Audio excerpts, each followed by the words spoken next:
विधना की जगती निराली है ओ लाला लाली है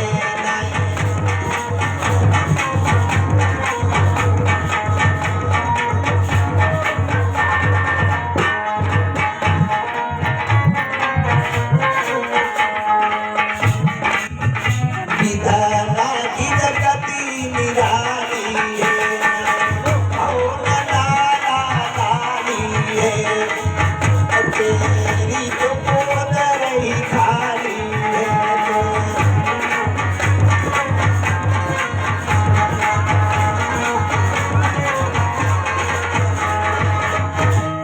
महारानी सुन मेरा क्या दोष है। विधाता की गति को किसी ने जान नहीं पाया है जो तेरी गोदी खाली बनी रही। लेकिन महारानी का दिल बहलाने के लिए महाराज कहने लगे हैं हम जो संध्या के समय में बस्ती के बाहर जाते हैं जमुना जी के किनारे तो बहुत अच्छा लगता है। संध्या के समय में बस्ती के बाहर ही अच्छा लगता है क्यों उस समय वातावरण वहां शांत होता है और गांव में बड़ी चहल पहल होती है। चहल पहल तो महाराज ने कहा महाराज हमें वहां को ले चलोगे जहाँ अच्छा लगता है। तो कहा जब समय मिलेगा तुमको भी ले चलेंगे। और महाराज दरबार को चले गए उनको याद नहीं रहा काफी समय बीत गया। तो महारानी ने एक दिन विचार किया अपने मोहल्ला की सखी सहेलियों को बुलाया रथ को सजवाया ये महाराज घुमाने नहीं चलेंगे और सही चलो। दोपहरी के वक्त में जा रही है बगैर पूछे और अकेले जाने। याद रखो दोपहरी के वक्त में घर से अकेले नहीं निकलना चाहिए घूमने के लिए। माताओं बहनों दोपहरी के वक्त में और फिर गर्मियों में बड़ी समस्या होती है। जेठ के महीने में पंथ नहीं चला जाता है जब ज्यादा ही कोई खास जरूरी काम है मजबूरी सामने तो जा सकते हो नहीं। जेठ के महीने में यात्रा का विचार नहीं रखना चाहिए। घर में रहो समय से भोजन करो आराम करो दिन में।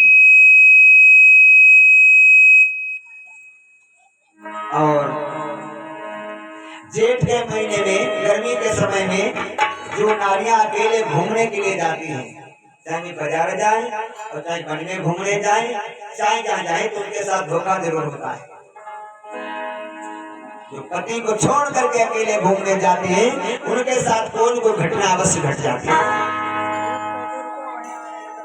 लेकिन कुल नारियों की आदत होती है माताओं की बैठी नहीं जैसे दोपहरी भाई जैसे लेकर उठा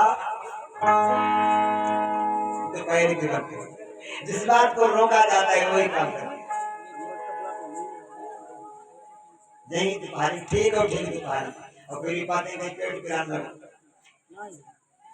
दोपहरी के वक्त में भूत बाधाएं घूमती हैं कोई को समस्या बन जाती है इसलिए दोपहरी के वक्त में नहीं घूमना चाहिए। टहलने के लिए नहीं निकलना चाहिए।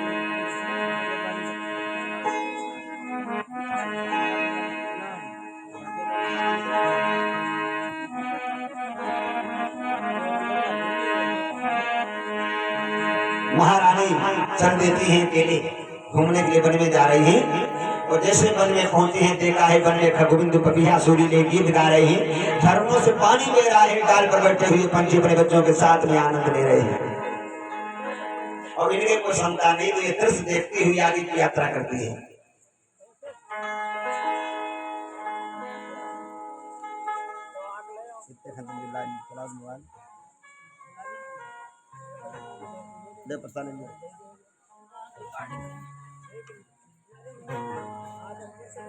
देखती हुई महारानी आगे की यात्रा करती है।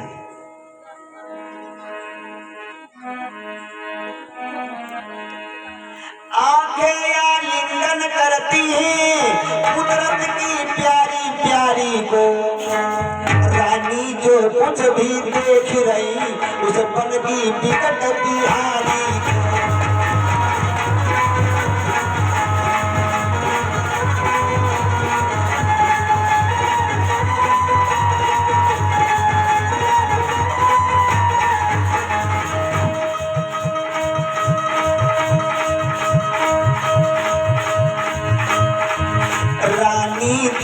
कुछ भी देख रही उस पन की विकट बिहारी।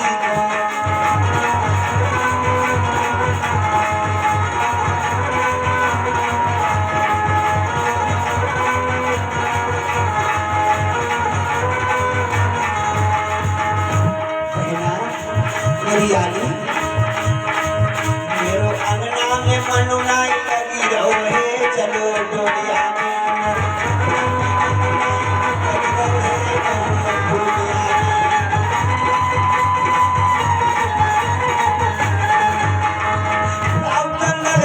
शेर करूंगी,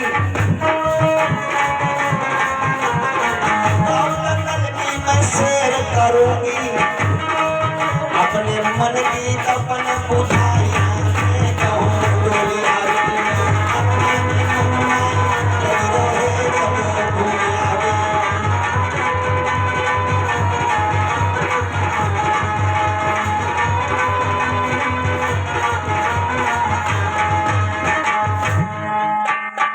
चली जाती बतलाती सभी सहेलियों के साथ में वन में पहुंच गई, घने वन में पहुंच गई।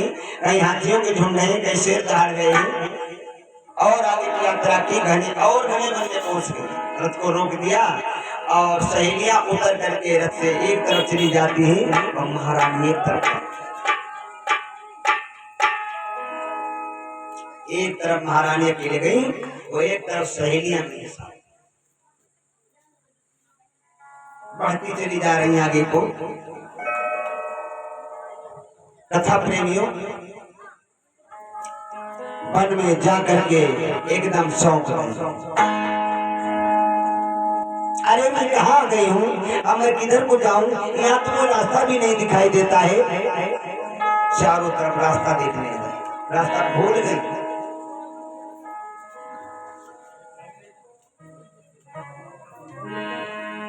घबरा गई महारानी। अरे चीते अरु भालू न्यारे,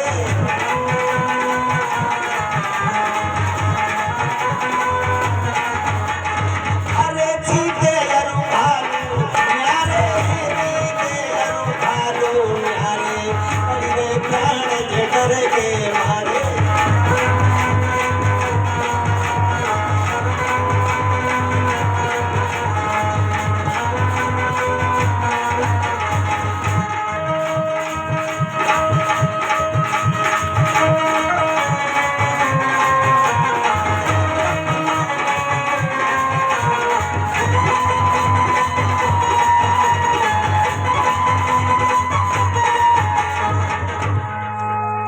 चारों तरफ रास्ता देख रही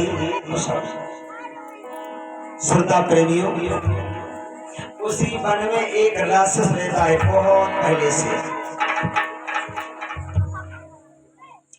आज वो राक्षस पहली बार निकला है कंदरा से,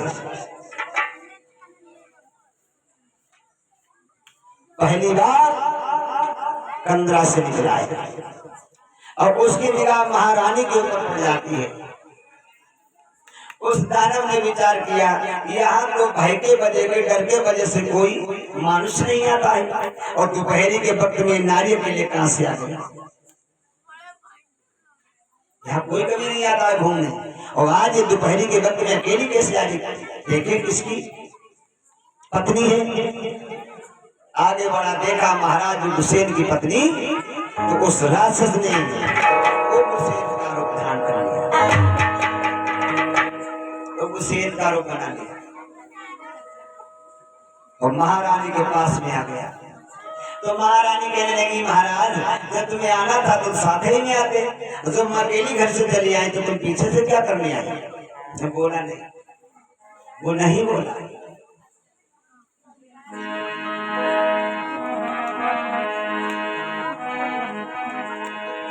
उसने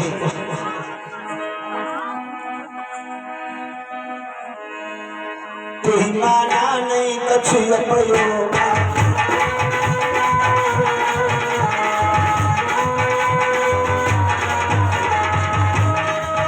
अरे तुही माना नहीं कछु अपयोगा, बस की नारानी संग होगा।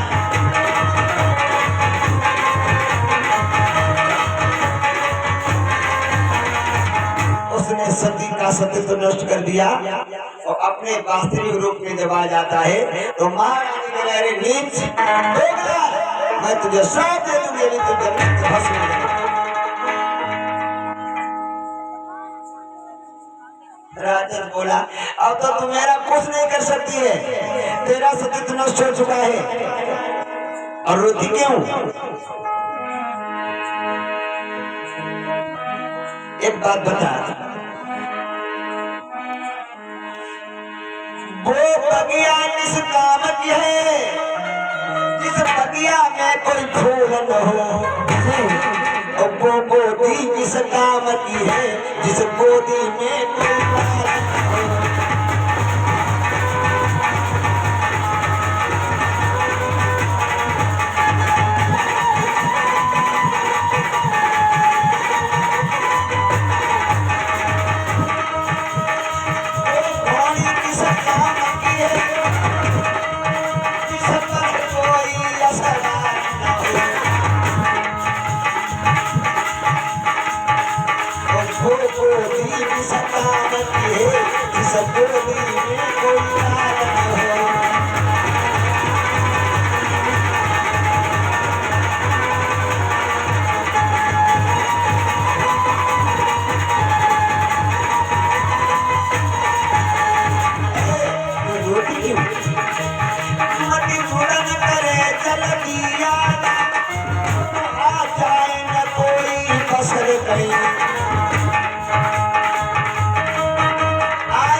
प्रेमी के लिए भगत सजनी तुम चंचल में न जलाती जो।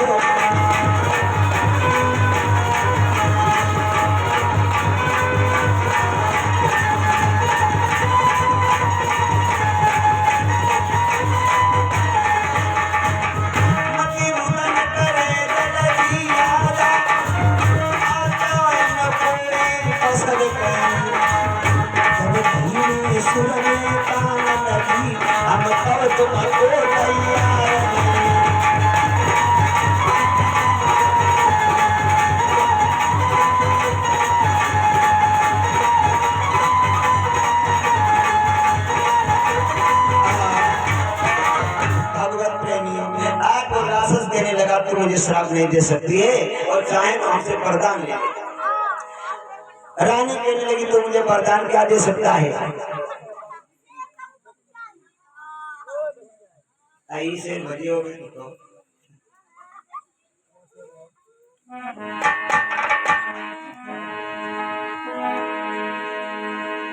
राक्षस बोला तेरे को संतान नहीं है और हमको साधारण राक्षस नहीं है। हमने सतयुग में विष्णु भगवान के साथ में किया था युद्ध, विष्णु भगवान के साथ मैंने युद्ध किया था। 27 दिन मैंने युद्ध किया है। जब मैं से हार गया था तो वहां से भाग करके यहाँ चला आया, तब से मैं यहाँ रह रहा हूँ। हमको साधारण नहीं है, याद रखो तुम्हारे हमरे अंश से हुए बालक ये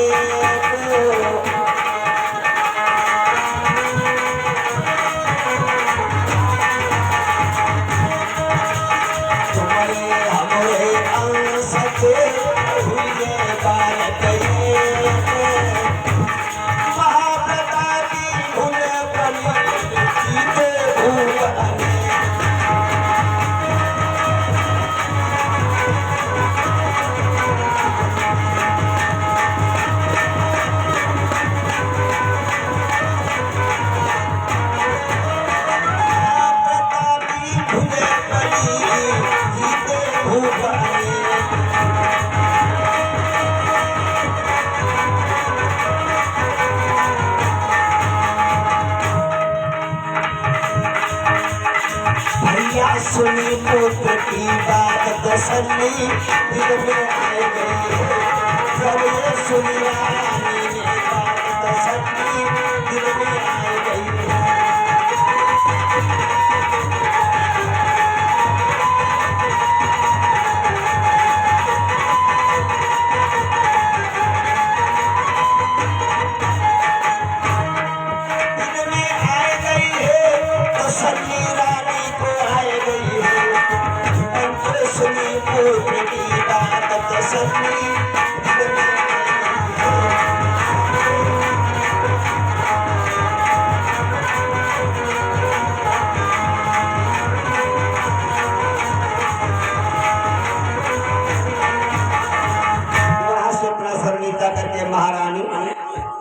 सफल पास में आ गई। सखियां पूछने लगी बहना तुम कहाँ के लिए चली गई थी, तुम्हारा हाव भाव सब बिगड़ा है, सारा श्रृंगार बिगड़ा है, तुम्हारी बड़ी ड्राइवरी सास सुन रही है, कहाँ चली गई थी। महारानी कहने लगी बहना जल्दी घर को चलो, मेरी तबीयत ठीक नहीं है। कहाँ चली गई थी।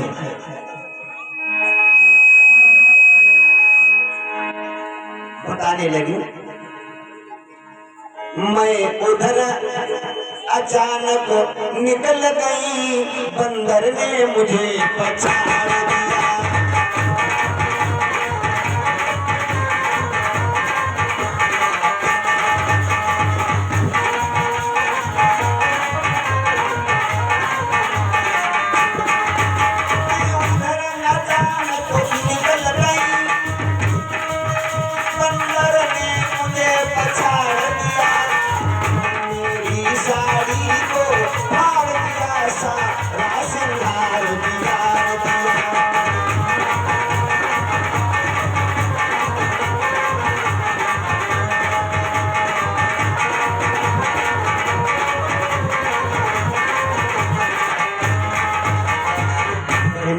घर को चलो, मेरी तबीयत ठीक नहीं है।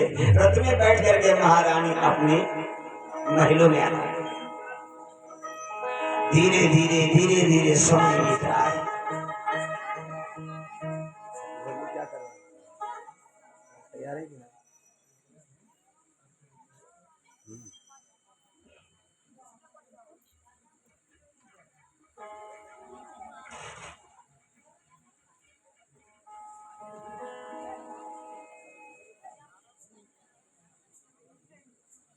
कभी कभी घूमने से आपत्तियां सामने आती हैं।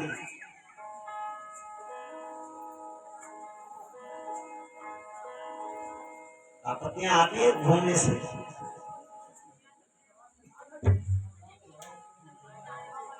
श्रोता प्रेमी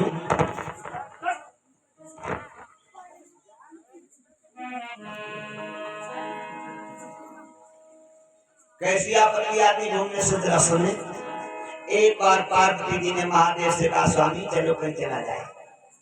घूमने के लिए निकली ही एक घने वन में पहुंच गए तो वहां एक भक्त बैठा है और भगवान का भजन कर रहा है, महादेव का। ओम नमः शिवाय, ओम नमः शिवाय। शंकर जी के भक्त भाई तरह तरह, शंकर जी के भक्त तरह तरह। इसलिए मंदिर नहीं बना भोलेनाथ का अपने, ऐसे एक जगह मंदिर था। तो वहां पंडित जी रोज शंकर जी को कथा सुनाने के लिए मंदिर में आते थे। और एक सेठ जी जो थे वह रोज मंदिर के पीछे बैठे रहे, रोज सर्दियों का धूप लेने के लिए बैठ जाते थे। प्रतिदिन बैठने आते थे मंदिर पर, मंदिर के पीछे बैठते थे और पंडित जी अंदर कथा सुनाते थे। कथा सुना करके चले जाते थे महादेव को। काफी समय बीत गया तो एक दिन इलवारी में थे हनुमान जी, खूब बड़े हनुमान जी लेके कथा। शंकर जी पर गए, भाई देखो पंडित जी रोज कथा सुनो और उनको कुछ इंतजाम करो, कुछ खर्चा वर्चा देते रहो, खा लिए थे कथा सुन रहे। शंकर जी ने कहते हनुमान एक बात बता, हमारे दिल का है, हम तो खुदे दूसरे सहारा है, मेरे पास क्या है, कुछ नहीं। हनुमान जी ने कहा तुम्हारे पास नहीं लेकिन कुछ व्यवस्था करो। हाँ ये बात सही, व्यवस्था हम करेंगे। शंकर जी ने कहा, हनुमान जी ने कहा देखो कल जो है पंडित जी को रुपया 500 देना है। जैसे कल ठेकेदार ना दे 500 रुपए पंडित जी को कल देना है।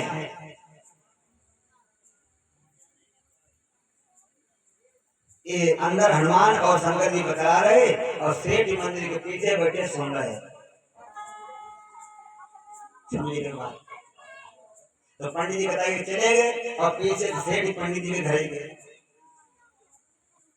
ये बात पंडित जी ने नहीं सुनी थी, सेठ पंडित घर गए। देखो तुम फ्री पांड कथा का मंदिर ठीक नहीं और कल कथा का 250 रुपया तुम्हें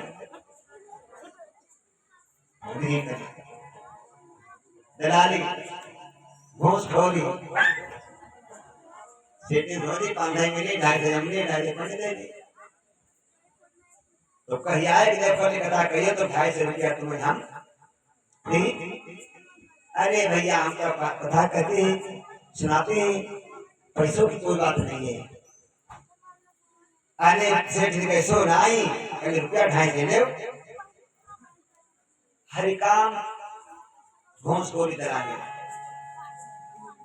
ऐसे कथा भी कट जाती है। कथा बात के काम करते हैं घूस देते हैं कि घर की लगवाओ रुपया 2000 ले लियो। तो ऐसे गांव में कुछ लोग होते हैं जाओ बढ़िया रही कथा सुननी है 2000 बोली उठे चलना पड़ी गाँव वालों को। ऐसे ऐसे लोग हैं। तुमने दूसरे को बुलाया हमने कोई ना ठीक है हम बता मत देखा बोला तो इसलिए बुलाएंगे तो 2000 मिली। ऐसे घूसखोरी जो है सेठ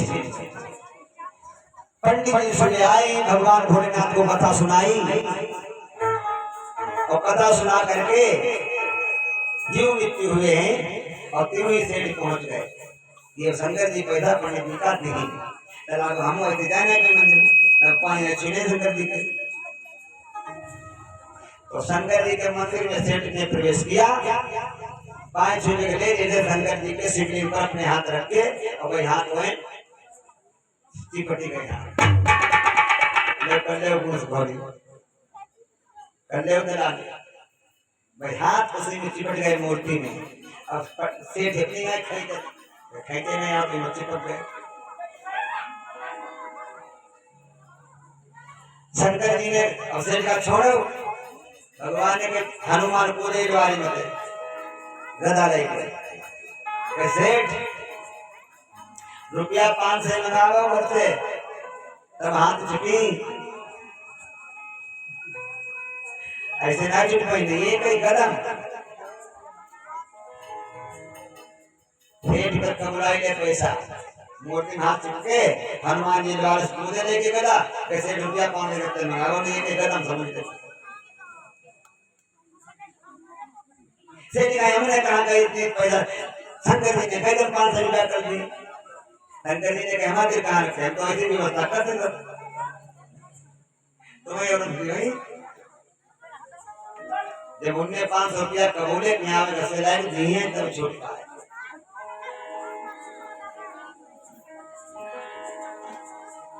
तो धर्म के कार्य में इस प्रकार के कार्य नहीं करना चाहिए।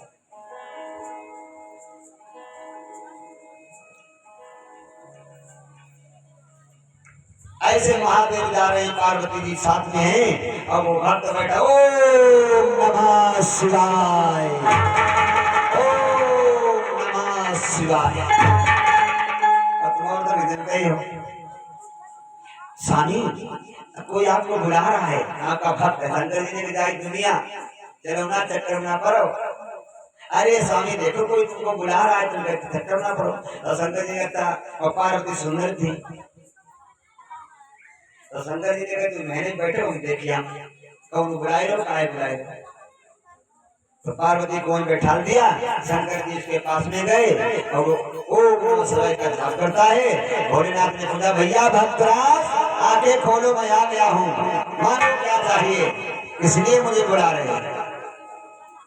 उसने देखा भोलेनाथ को प्रभु प्रभु आ गए आप चरण वंदना की। भोलेनाथ ने कहा मांगो से मांगो। तो उसने कहा ऐसा मुझे वरदान दे दो हम इसके सर पे हाथ रख दें और वो भस्म हो जाए। इसके सर पे हाथ रख दें और वो भस्म हो जाए ऐसा वरदान दे दे। शंकर जी ने कहा ठीक है जाओ लेकिन एक बार ध्यान रखना अगर तुमने अपने सर पे हाथ रख लिया तुम भी भस्म हो जाओगे। तुमको मैंने वरदान दिया इसके सर पे हाथ रख दोगे और वो भस्म हो जाएगा। आज से तुम्हारा नाम भस्मासुर। तो भस्मासुर ने जब वरदान पा लिया कहला वो अजमा देख ही नहीं भाई सही है कि नहीं सही है काम करी मंत्र कि नहीं करी अजमा अजमाए तो कुछ पर अजमान शंकर जी फंस गए। अब शंकर जी के सर पे हाथ रखने के लिए वो तैयार हो गया तो शंकर जी वहां से भागे, भाग दिए।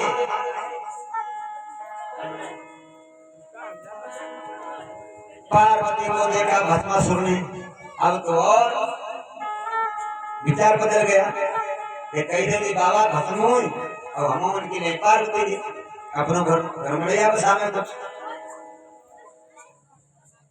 शंकर जी को भस्म कर दे और पार्वती के साथ में विवाह कर ले, हम भी अपना घर बसाएं। ऐसा भक्त का विचार बदल गया तो शंकर जी के ऊपर हाथ रखने के लिए भस्म करने की भस्मासुर पीछे पड़ गया। महादेव भागे जा रहे हैं भस्मासुर,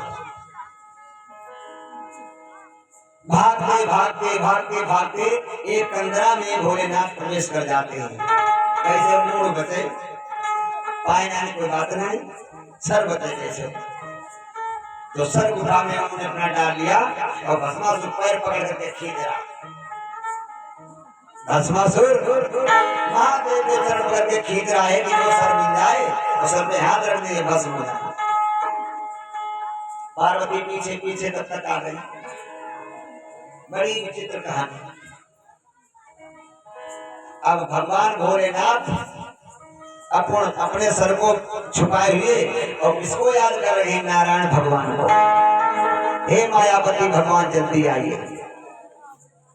अच्छा, मैंने वरदान दिया और भक्त का भाव बदल गया। तो भस्मासुर कह रहा है भोलेनाथ से कि तुम तो सोचते विचारते नहीं वरदान देते हो, ये उसका फल नहीं दिया। क्या कहता भस्मासुर महादेव से? भोले अपने भोलेपन का मजा लीजिए, भोले अपने भोलेपन का मजा लीजिए, भस्मासुर की भावना को देख लीजिए, भस्मासुर की भावना को देख लीजिए, भस्मासुर की भावना को देख लीजिए, भस्मासुर की भावना को देख लीजिए।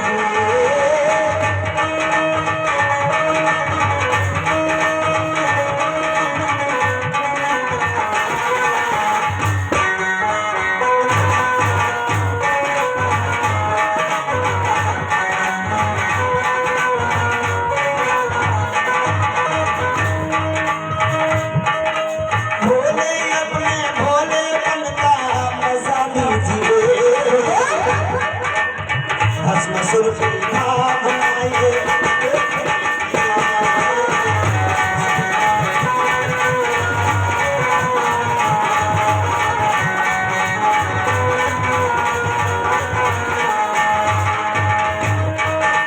भोलेनाथ कहते हैं, हे नारायण भगवान, लक्ष्मीपति अब आइए, लक्ष्मीपति अब आइए, देर ना लगाइए, देर ना लगाइए, लक्ष्मीपति आइए, देर ना लगाइए, लक्ष्मीपति अब आइए, देर ना लगाइए, भस्मासुर मिटाइए, भोले को बचाइए, भस्मासुर मिटाइए, भोले को बचाइए, भस्मासुर मिटाइए, भोले को बचाइए, भस्मासुर की भावना ये देख लीजिए, भस्मासुर की भावना ये देख लीजिए,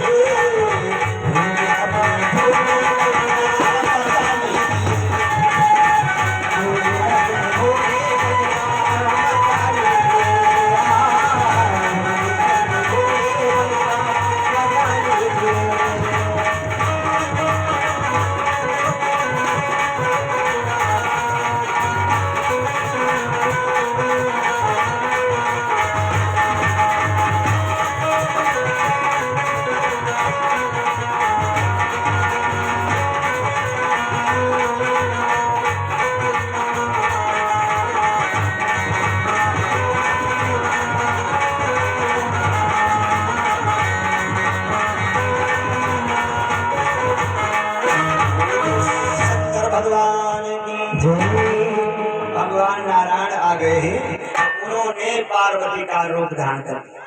विश्व मोहिनी, भगवान ने विश्व मोहिनी का रूप धारण कर लिया और भस्मासुर पैर पकड़े शंकर जी के खींच रहा। भगवान आ गए, भस्मासुर देखा भगवान की तरफ, विश्व मोहिनी रूप देखने लगा भगवान की तरफ, छोड़ दिया भोलेनाथ को।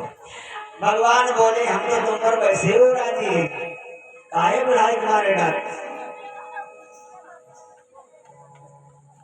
इनको छोड़ दो। हे भस्मासुर, मैं तो राजी हूं, क्यों उनको परेशान करते हो? लेकिन एक बात है, हमारे भोलेनाथ ये नाच लेते हैं बहुत अच्छा। भोलेनाथ तन नाचते बोले